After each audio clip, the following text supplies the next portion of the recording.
आज सवेरे ईडी ने नेशनल हेराल्ड के मुख्यालय दिल्ली में बहादुर शाह जफर स्थित मुख्यालय पर छापा मारा और खबरों के मुताबिक और भी जगहों पर एनफोर्समेंट डायरेक्टरेट जो एजेंसी भारत सरकार की है वो छापे मार रही है। मुझे ऐसा लगता है कि भारत के इतिहास में राजनीतिक प्रतिशोध और राजनीतिक बदले की भावना से ग्रसित होकर इस तरह का कुत्सित काम शायद ही किसी सरकार ने किया हो जो आज मोदी सरकार कर रही है। ऐसी मिसाल दूसरी कोई नहीं है। आपकी जानकारी के तौर पर यह बताना जरूरी है कि ये दो कंपनियां यंग इंडिया और एजेएल, यंग इंडिया एक सेक्शन 25 की कंपनी है जो नॉट फॉर प्रॉफिट के लिए बनी है। वहां पर प्रॉफिट की कोई गुंजाइश ही नहीं है। उसके डायरेक्टर्स को ना रेम्यूनरेशन मिल सकता है, ना प्रॉफिट मिल सकता है, ना डिविडेंड मिल सकता है। वहां से कोई भी बेनिफिट नहीं मिल सकता है। एजेएल एक पब्लिक इंटरेस्ट में आने वाला न्यूज़पेपर है, कमर्शियल ऑर्गेनाइजेशन जिस तरह का बीजेपी पेंट कर रही है नहीं है। ये दोनों कंपनीज के रिकॉर्डेड ट्रांजैक्शंस आरओसी पर भी अवेलेबल हैं और तमामों जगहों पर भारत सरकार के पास अवेलेबल है इनके टैक्स रिटर्न्स, इनके आरओसी के डॉक्यूमेंट्स। इनफैक्ट भारतीय राष्ट्रीय कांग्रेस की 3 दिन की अध्यक्ष की आपने 3 दिन पूछताछ करी। हमारे पूर्व अध्यक्ष राहुल गांधी जी की आपने 5 दिन 50 घंटे पूछताछ करी। तो या तो ईडी बिल्कुल नाकारा है या सत्य सिर्फ एक है कि एनफोर्समेंट डायरेक्टरेट भाजपा का इलेक्शन डिपार्टमेंट बन चुका है। भारतीय जनता पार्टी का एक नवनिर्मित फ्रंटल है, एजेंसी बिल्कुल नहीं है, जिसका इस्तेमाल प्रतिशोध की राजनीति के लिए, विपक्ष के लोगों को डराने धमकाने के लिए, चुनी हुई सरकारों को तोड़ने के लिए, गिराने के लिए और अपने ही लोगों को नियंत्रित में रखने के लिए किया जाता है। लेकिन असलियत एक और भी है कि इस देश का असल मुद्दा महंगाई और बेरोजगारी है। और आप कुछ भी कर लीजिए, आप कितने भी पाबंदी लगाइए, आप कितने भी छापे मारिए, हम उन 2 मुद्दों से देश का, जनता का ध्यान भटकने नहीं देंगे। चाहे संसद में हो और चाहे सड़क पे हो, चाहे प्रधानमंत्री का आवास घेरने की बात हो जो 5 तारीख को हम करेंगे, या राष्ट्रपति आवास पर वॉक टू राष्ट्रपति भवन पर चलने की बात हो। मुद्दे इस देश के बेरोजगारी और कमर तोड़ महंगाई हैं और उससे हम ध्यान बिल्कुल नहीं भटकने देंगे। ये सारी चीजें, ईडी की रेडें, ईडी की गिरफ्तारी, इस तरह की प्रतिशोध की भावना, शायद दूसरे लोग डर जाते होंगे। भारतीय राष्ट्रीय कांग्रेस के नेता, हमारे आर्म्स और हम डरने वाले बिल्कुल नहीं हैं। हम लगातार आपसे सवाल, आपकी विफलताओं पर, लगातार सवाल जनता की कमर तोड़ महंगाई पर, युवाओं के भविष्य पर जो बेरोजगारी से जूझ रहे हैं, पूछते रहेंगे। हम इसकी जितनी कड़ी निंदा करें कम है, लेकिन ये सिर्फ राजनीतिक प्रतिशोध से ग्रसित छापे हैं जो सरकार का नवनिर्मित फ्रंटल ईडी या इलेक्शन डिपार्टमेंट, जैसा भी आप कहना चाहिए, कर रहा है। I will very briefly make a point in English on this. This morning, the ED raided the National Herald premises, the headquarters at the Bahadur Shah Zafar Marg in New Delhi. We are told the raids are on in some other parts of the country as well. In the history of independent India, और ये कहना जरूरी है, भारत में जब आजादी का आंदोलन चल रहा था तो अंग्रेज छापे मारते थे नेशनल हेराल्ड पर, आज मोदी सरकार छापे मार रही है। तो समानताएं दोनों की बिल्कुल एक जैसी हैं। ये असलियत है। कभी अंग्रेज हमें प्रताड़ित करते थे देश की आवाज और देश की बात रखने के लिए, आज मोदी सरकार देश के मुद्दे उठाने के लिए ये कर रही है।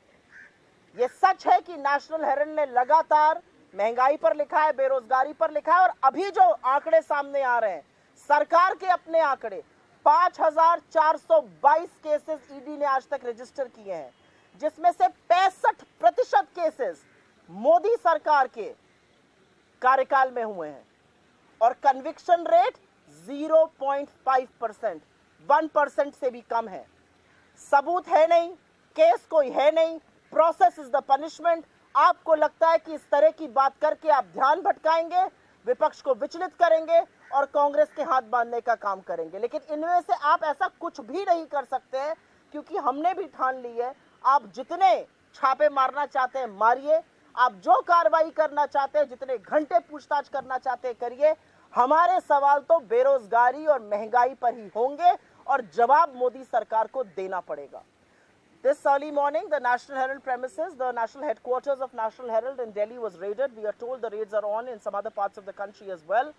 In independent India, there is perhaps no other government and no other phase where politics has sunk to this rock bottom. This is absolute rock bottom for Indian politics.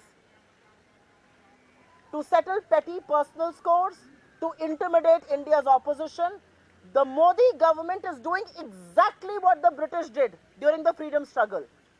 During the freedom struggle, the British had banned and had raided National Herald. That's exactly what the Modi government is doing.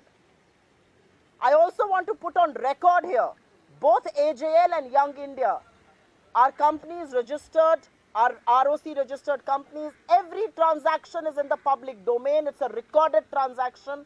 I also want to emphasize Young India is a no profit Section 25 company. There is no scope of profiteering from that company for any director, any shareholder. So what exactly are you looking for? AJL, on the other hand, is a public interest newspaper. It's not a commercial organization. Every transaction is in the public domain. You have questioned the Congress president for 3 days. You have questioned the Congress ex-president for 50 hours. Either the ED is completely incompetent and has not been able to gather enough, or the ED has actually become the election department of the BJP. And that seems to be exactly what the ED has reduced itself to. From being an independent agency of the government of India, it has become a frontal department, an election department of the ED, which is used to intimidate opposition, which is used to settle political scores, which is used to intimidate their own who could speak against them, and which is vehemently used to topple democratically elected governments. But the reality of the day is that there are only two issues that matter in this country: price rise and unemployment. And no matter how hard you try, no matter what you do, we will continue to raise the relevant issues of price rise and unemployment, irrespective of how many raids do you want to unleash against us, irrespective of the questioning, irrespective of your intimidation. There may be some people who may be intimidated by what your agencies can do. The Indian National Congress is certainly not one of those. We condemn it, we will fight it, but we will continue to expose the failures of this government, because the future of our youth is at stake due to unemployment, and every Indian is suffering and reeling under high prices. Thank you very much. Any questions you have? The BJP maintains that the ED is acting as an autonomous body and they're only carrying out due diligence. The ED's track record put out by the Government of India in Parliament speaks for itself. 5,422 cases registered till date. 65% of those cases registered under the Modi government the last 8 years. The conviction rate is 0.5%, half a percentage point, which essentially tells you that you shoot and scoot, you lodge cases, you process the punishment, you try and intimidate the opposition, you try and deflect attention from the real issues of the day. And that's what the ED is doing. What role does ED play in democratically elected governments being toppled by the BJP? Anybody who wants to speak against the BJP today, wants to expose this government's failures, will be meted out with either an ED or a CBI or an income tax rate. I also want to remind the people of this country, through channels like yourself, through media people like yourself, the people of this country need to remember that if you join the BJP and if there are ED cases against you, they suddenly disappear, they cease to exist. From Hemanta Biswa Sarma to the Reddy brothers to Yadurappa to Narayan Rane to Suvendu Adhikari, the list is very, very long. एक वो अजब सा Surf का powder है जिससे नहाकर दाग धब्बे धुल जाते हैं अगर आप भारतीय जनता पार्टी के में गोता लगा लीजिए। ये वो पुण्य की गंगा है कि आपके सारे पाप धुल जाएंगे अगर आप भारतीय जनता पार्टी में शामिल हो जाइए, ईडी के केसेस बंद हो जाएंगे। लेकिन अगर आप शामिल नहीं होंगे तो ईडी आपको प्रताड़ित करेगी, ईडी आपको रेड करेगी, ईडी गिरफ्तारियां करेगी। विपक्ष की आवाज को दबाने का काम जो इस देश में हो रहा है, जो इस लोकतंत्र के साथ खिलवाड़ हो रहा है, वो ईडी और सीबीआई के बल पर ही कर रही है। और लेकिन हर तानाशाह को लगता है कि वो ऐसा कर लेंगे, सफल नहीं हो पाएंगे। Thank you Thank you all. Very much, thanks very much.